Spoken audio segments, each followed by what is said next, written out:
About this panel, we were thinking about kind of what's the future of mobile, because I think in the early days of mobile conferences, a lot of the presentations were really focused on how do we take a big screen and kind of squish it down to a small screen.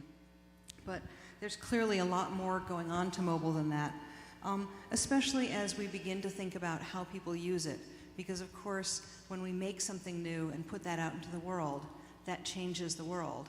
And that then has to change how we design for it and how we think about how we research for it.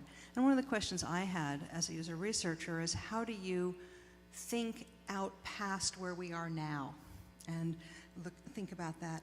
So just want to start by giving everybody a chance to kind of weigh in a little bit on what's on your mind today when you think about how you set about designing a mobile app. And maybe we'll just go down the line this way.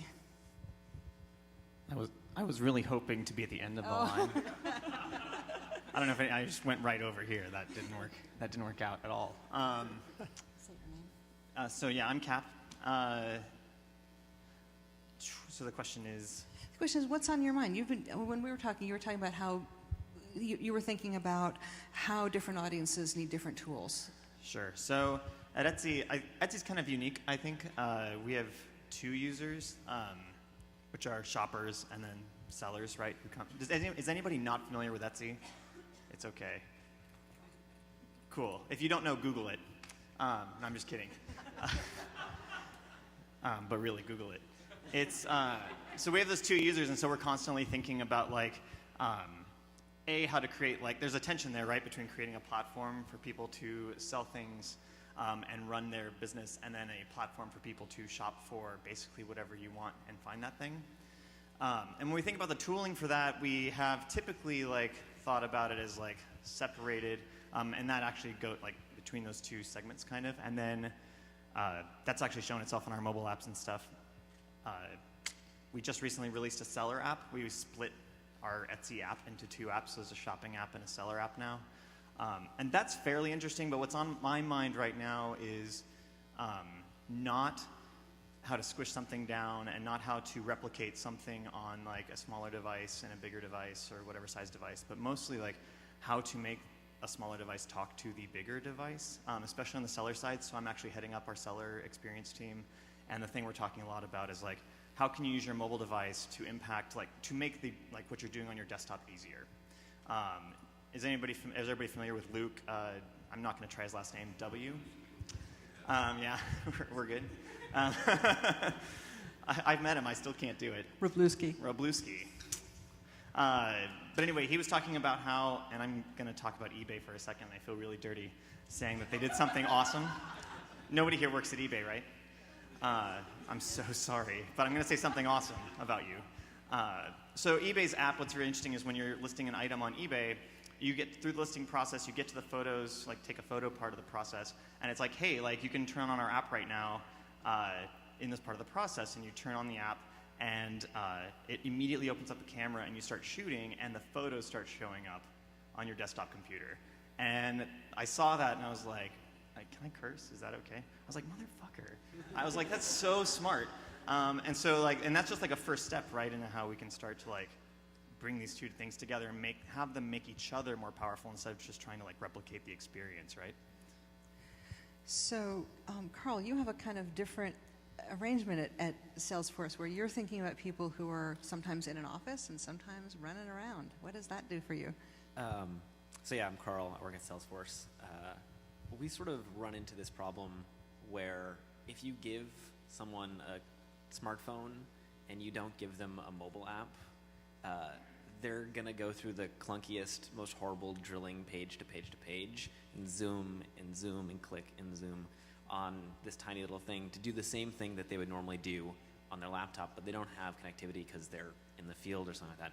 So they'll go through all this pain even if you don't give them the tools for it. And so one of the things we really have been thinking about is like sort of finding those very common cases that they have to sort of accomplish on the phone that even on the web can take a lot of work and put them right at the top on the mobile devices. And last year we put out finally our sort of own mobile application that took quite a long time to sort of put together because of the complexity of the application, and the audiences we have range from someone who's like a service rep who's in the field to call center people or managers, and they have very different needs. And then people build on top of the Salesforce platform. So it's very much a broad swath, but then like trying to find those sort of slim paths. So both of you have users who you kind of know what they're doing, right? They're either buying something Etsy or selling something Etsy, or they're using Salesforce. It's a work context. Cate gave an awesome talk a couple hours ago about the distraction of the mobile, that you're in this crazy context. How do you even begin to think about researching what people do when they're distracted? You look at the data. So this is a very Google answer, is that, oh, we have data for things, but you can measure a lot of what people are doing and look at it that way. And, user studies and watching what people do is also really key, but, if someone's in a user study, then they're focused on it. It's definitely in a natural environment. Yeah, do you actually go out and follow people? Do you go out and stand on street corners and watch people do things? So I'm a software engineer, so they mostly don't let me out. But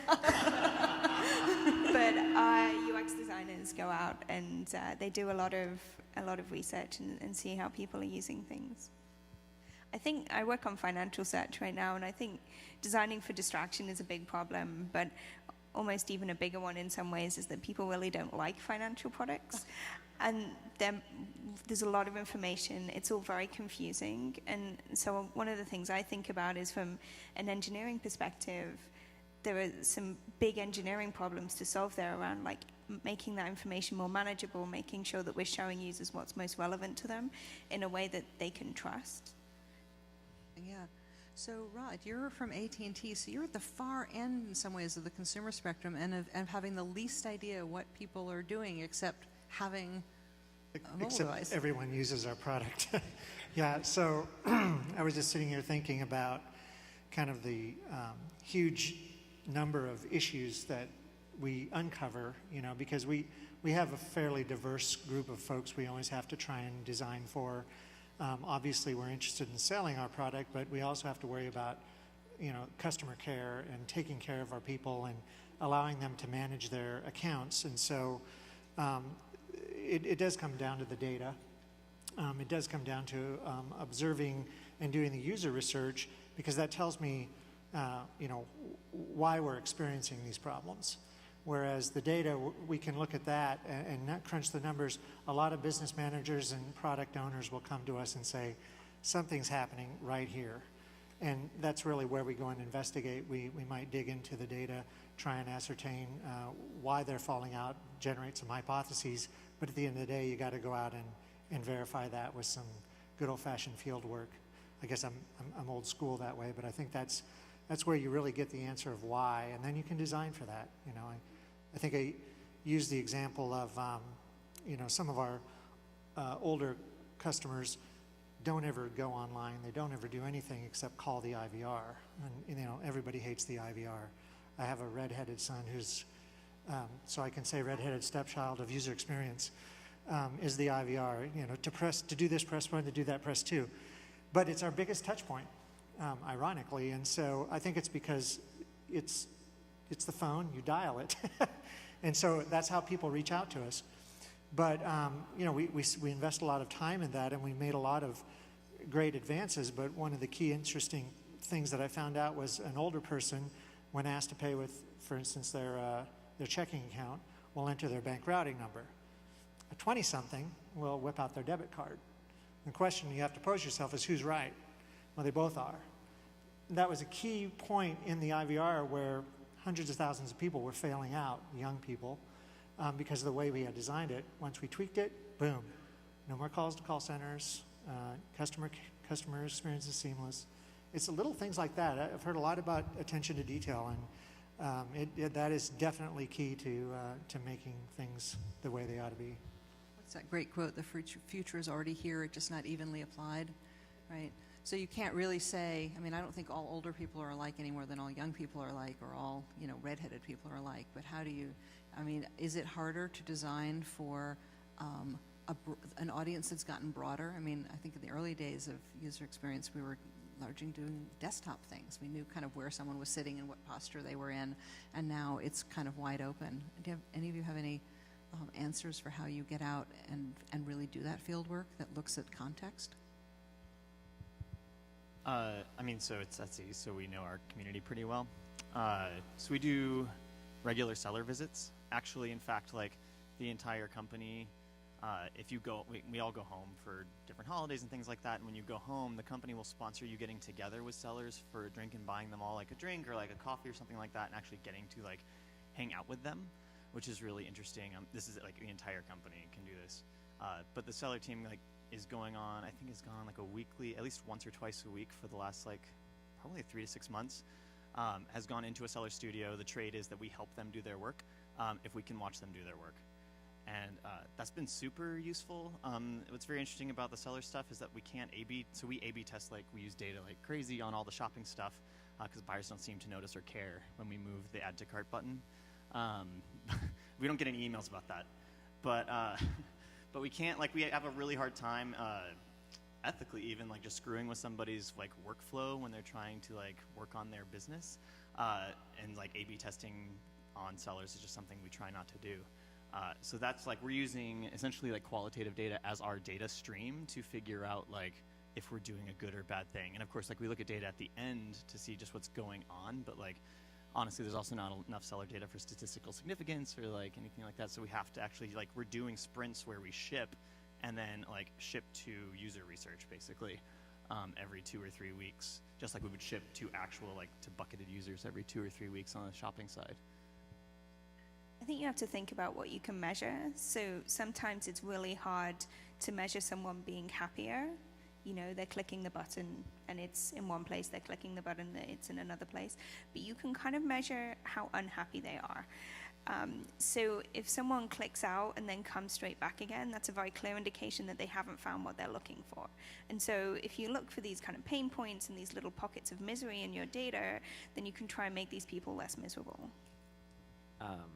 One of the things that I went to a lot of weddings last year, and when I started at Salesforce, one of the design architects told me the story of like, you're going to go to some wedding and you're going to say you work at Salesforce, and then the partner who you're talking to turns to you and says, oh, you're the person who takes my husband or wife away from me for 2 or 3 hours every night after they get home.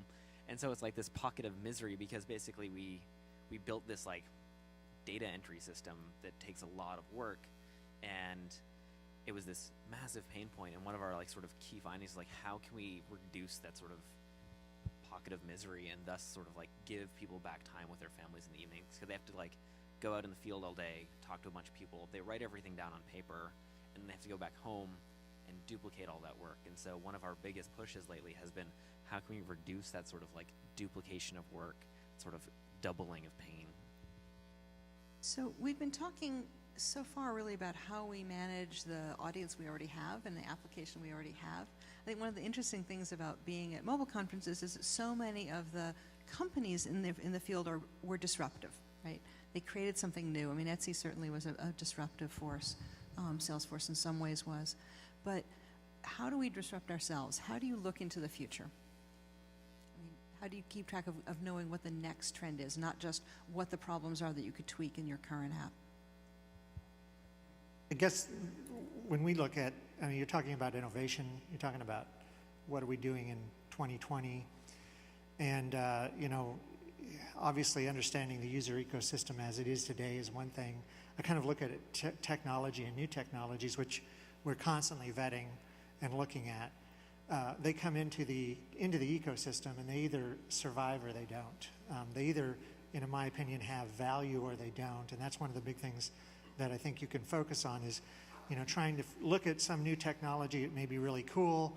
It may give your customer an ability to interact with your brand more, in which case that has value. But you're really talking about making the technology work for you, for your customer, making it a value. And so our big focus is always trying to think about that. And I loved going to the space last night and seeing kind of that was an attempt to create an environment, I think it was a successful one, to foster innovation, to foster that kind of creative spirit.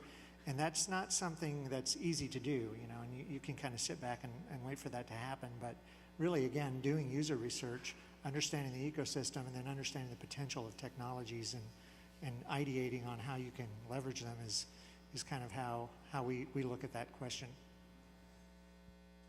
Yeah, I'd say the hard part about looking into the future for us particularly is that there's a tension between, so we have a thing we call graduation rate of sellers, which is like how many sellers leave Etsy. It's a really nice word for quit. And so we investigate like why people have left Etsy in the past. And there are a lot of things that have come up right around like, so we have not typically in the past allowed outside manufacturing help. Because again, like Etsy is all about being like truly handmade. Like we've developed a lot of rules over the years about what handmade means, what vintage means. But the sucky part about that is like, so we're looking at our users who are graduating as like the future. Like what are the things that like, what are the pain points that they're experiencing, and how can we help them in a way that we feel is like ethically and morally in line with our values as a company? And so there's obviously a tension there, right? Like we don't want like manufacturing to mean that like someone is like, you know, Foxconn's not on Etsy, basically, is what we don't want. And so, I mean, we're starting to do things around like identifying local manufacturers for people to use, or like allowing people to hire people locally, or work with somebody across the country, and start to like, we're starting to like grapple with some of these problems, but some of them aren't technological problems. Like some of them are just like, we've put ourselves in a position and we're not willing to move from it. And so we have to deal with that as a company. And like some of those things may be technological, but a lot of them will just be like trying to create or recreate things that used to exist and now don't. So like textile factories in the United States, like in certain cities, like in Detroit, are defunct, but you're starting to see a resurgence of that stuff, and we are like super pumped about that and pushing for those things to happen so you can get like local manufacturing going. But yeah, and that's just like, that's not new technology. That's like technology that died. And so we're trying to like recreate that stuff, which is a pretty interesting problem. So Carl, you were talking to us about the fact that you guys use your own product and what comes out of that. Yeah, so basically at Salesforce, we try to always sort of like be our first worst customer. Because our business cases are usually exceptionally complex. We're a very large tech organization, and we don't have a simple business process. We have very large deals over long periods of time with many different like products and service add-ons and stuff like that. And by going back and like always like when we release something, we pretty much always like put it out internally first, and then like churn on it a while. We really encourage pretty much everyone in the company to log tickets against it and to really just sort of like push the product and be like, and break it. And then even in our sort of prototyping sessions, we tend to go over to the sales organizations and like be like, hey, here's this thing I drew up, or here's this thing that's in like basic HTML. Play with it a little bit. Tell us what you think. We get that sort of like internal feedback constantly. It's very, very helpful. So does your own staff come up with new ideas? Where do new ideas come from out of that? Yeah, so actually we spend a lot of time doing sort of participatory design workshops. And so we don't just work with the designers. We try to bring in engineers, salespeople, GMs, service people, depending upon like what the product is. And I feel like that's one of the things that really helps us push innovation forward, because as designers, we're like trend forward to some extent, but I don't necessarily know like really what's happening in like data science or like deep engineering problems, like what new has been solved or like new technologies, and like putting like engineers and designers together, and then bringing in the salespeople or especially like service and support people. They talk to customers all day, every day. They hear their problems, and so having those people in the room too, you really sort of like, it's like a little like superpower team. Like, it's really interesting. I was interviewing someone who is the CIO in charge of the oldest electronic health record installation in a health system in the country. And he said that one of the things that's happened over the years is that at first the organization bought the electronic health record and forced it out into their clinics. And then the health care professionals have accepted it. And now he says, when we're about to work on, we're cycling back to, say, one of our new functional areas, we show up with laptops loaded with Camtasia so we can actually ask people to do their work and watch it because we're within the firewall. And that now the balance has shifted, and all of the ideas, the really good ideas, are coming out of the field, right? So they're coming to them and saying, we have a better way to do our work. Can you program this? And that seems to me a really interesting shift, where we're starting to see innovation being pushed back to the company instead of pushed out from the company. Cate, we haven't let you have a chance. So there's always that quote about innovation where Henry Ford said, if I'd asked people what they wanted, they would have said they wanted a faster horse. But I think there's a very pertinent point in what they said, which is that they wanted to go faster. And so to Carl's point and to yours, like, people will tell you what they want to do. They might also tell you how they think they should get there. And you can maybe ignore that bit, but you should pay attention to what they say they want to do. In terms of innovation, where I am, we talk about two things. We talk about not pre-litigating ourselves. So there's a lot of rules around financial products, and that's fine, and there should be. But when we're trying to create and we're trying to innovate, we don't want to kind of stifle each thing that we come up with by being like, oh, but that's not okay. And the other thing we talk about is graceful degradation. So you come up with some fantastic idea, you tap your phone against your spaceship, and then your spaceship is insured, and it's like, okay, but we don't have a spaceship, and that's just not possible. And then there's nothing left, right? Whereas if you have a really good idea, then often you'll find, like, you can pick some key things that are on the path to getting it, and then you can find things to measure. So you'll pick a point that takes you towards this kind of grand idea at the end of it, and then you'll look at your data and you'll be like, okay, this idea was stupid, or you'll be able to see that this has potential. So we haven't gotten to the one thing that everybody always gets to, I think, when you talk about research, which is, how do you get your teams and your management to pay attention to the great insights you come up with? Anybody have any good tips on how you do that? Well, we've found that, when you're starting out, if you just embroil them in the process, I think that's kind of what you're talking about, Carl, with the, talking to people who've been in the field, who talk to customers every day. When we do our research and we try to roll it up into this kind of digestible format, the designers love that. The client loves that. They all get to look at it. Everybody's on the same page. And then to what you're talking about with no bad ideas, let's throw crazy stuff up there and let's ideate on it. You have to have a quick to fail mentality, and you have to not be risk averse. Innovation is risky. It's outside the comfort zone, and so a lot of times people think, well, my idea is dumb and I'm not going to put it out there, but at the end of the day, it may be the best idea in the world with some slight tweaking from some colleagues. And so I think that's the kind of exciting environment that you want to try to create to get there. One of the things we've done is really built up our internal storytelling capacity. Like Cate's talk earlier, I was telling her briefly a moment ago, that, like, if you can tell a really compelling story and tie it to people, and then, like, back that up with, like, you don't necessarily need to throw up, like, the spreadsheet with the numbers and the answers from surveys and stuff like that, but you can throw up, like, this many respondents. You can tell the story around who you talked to, what the questions you were asking, and tie it back to a person. We found a lot more success with that, and especially when it comes to, like, statistical significance, like qualitative stuff. You talk to a bunch of, like, people who come from a marketing or, like, that sort of, like, metrics-driven background, and they're like, you talk to 6 people, and so you have to, like, you're like, well, talking to more than that wasn't really useful. But yeah, it's like being able to couch things in the right way so that they get past that and be like, okay, 6 people is actually a useful number in terms of, like, very deep, like, qualitative interviews or on-site, like, research. Yeah, Timo, I was thinking about Cate's example of people saying they want a faster horse, but Timo's was on called it listening between the lines, right? Listening to the patterns and what things people are frustrated by, because you can turn those around and you can say, here are the problems we're having, but really there's an underlying gap here if we just look carefully at it and think about it. Anybody in a situation where you've got too many ideas and you have to decide how to prioritize them? Everybody. Everyone.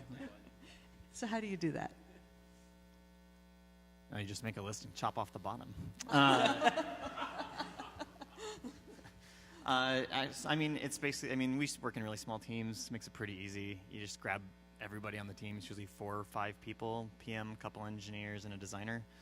Put them in a room, like, do some idea generation, like, put that stuff on, like, everybody gets to rank it together, and then you chop it off at the point at which, like, you can't do the rest, and you put that on for the next version or whatever. It's actually, like, pretty organic if you have a really good team that's working together pretty fluidly.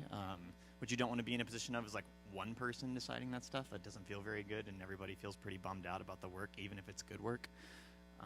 Yeah, we have to work with slightly bigger teams. I mean, like, when they decompose, you have like 4 or 5 people, but we end up having to like work across many stakeholders, and we do sort of that like ranking process, but also we tend to sort of rank on sort of 2 axes rather than just one.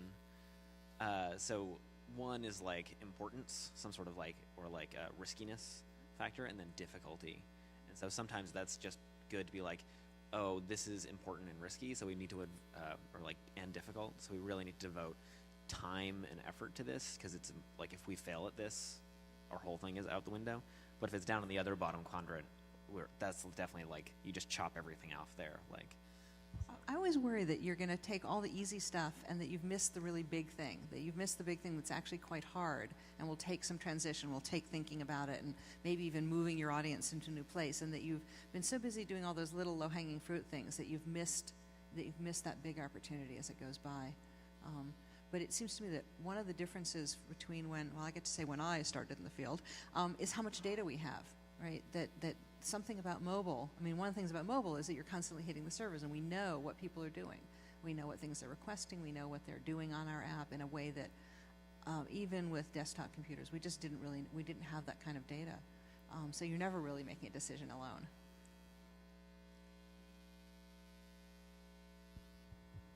I think a lot of what we decide to build has to be a conversation between engineering and designing.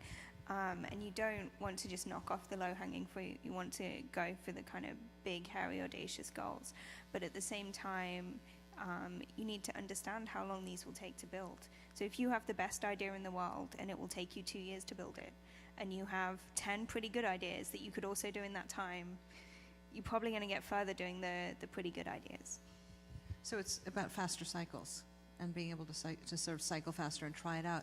I mean, Rod, you were talking about bringing new equipment or new ideas into the environment and seeing what survives. It means that you have to have a pretty big pyramid of bringing things in and letting them squeeze out through the funnel.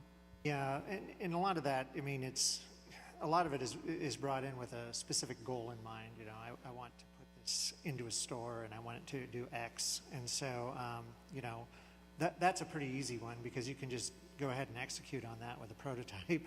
And sometimes you say, yes, this will work. Sometimes you say it's not ready for prime time, or your mission was a failure. And so at the end of the day, with the whole kind of triage thing, it's almost kind of a thumbnail guesstimate game about how much you're going to get out of some of these innovations. And some are really labor intensive but are going to yield big, and those are a little bit more nervous than 10 easy ones. But the worst thing you can do is kind of have this paralysis where you don't build anything, and that's where quick to fail comes in. Let's build it, let's be quick to fail, and let's move on. Because we can always dust it off the shelf later if the need comes up in a different context. I think the thing you have to be careful of when you're doing a bunch of small stuff is to make sure that you're not just being additive, and that you couldn't like do a better job of wrapping 5 of those things up into one thing. We've had many situations in which like we've tried a bunch of small things and we made a menu 28 items long because we did the small stuff, the easy stuff, and just like added it on there because that was the easy thing to do. Like the hard thing to do is rework the entire flow so that like that new feature actually made sense. And we're paying for that right now in a lot of ways. And so you just have to be really careful about like, there's 10 easy things, like let's just do the 10 easy things and not do the hard part. Yeah, you want them to kind of add up towards a larger vision, right? But not shipping is a disease that will kill your product. I think also, to chime in on the shipping part, like shipping can mean many different things, and shipping isn't necessarily putting code on the screen. Like, and I think it's like the testing part and that iteration part is really important. Like the other day I had a conversation with some people in our foundation, which is our nonprofit arm, and we did this like design sprint with them, and we were saying like, oh, we can test it, and they immediately go into like coding prototypes, and we're like, we just need a Google Doc and some content, and that's what you test. Like, is this relevant? You like that can be a test or a prototype, and I think that's shipping something, and I think just like trying not to always like dive into the code too early. Making sure that you really know what you're doing. I think the best programmer I ever worked with, I would give him a wireframe and he would say, now this looks like this. Is it always going to be like that? How will it change? And sort of walked me through kind of his analytic thinking. And often he would look at what I'd done and say, can't do that, but I could do this. And now we were having a really creative discussion about how we can take this, need that we'd heard expressed by the users, bring that into a design idea, bring that into a development idea, and get something that actually programmed well, worked well, and actually was what people wanted, even if that wasn't exactly what they said. Any last words from anybody else? Because I see the clock ticking down here. We're hiring, probably all of us, Definitely. Yep. but mostly me. Okay, New so York, San Francisco. thank you guys so much. It was really great chatting with you, and if anybody needs a job, see them at the podium.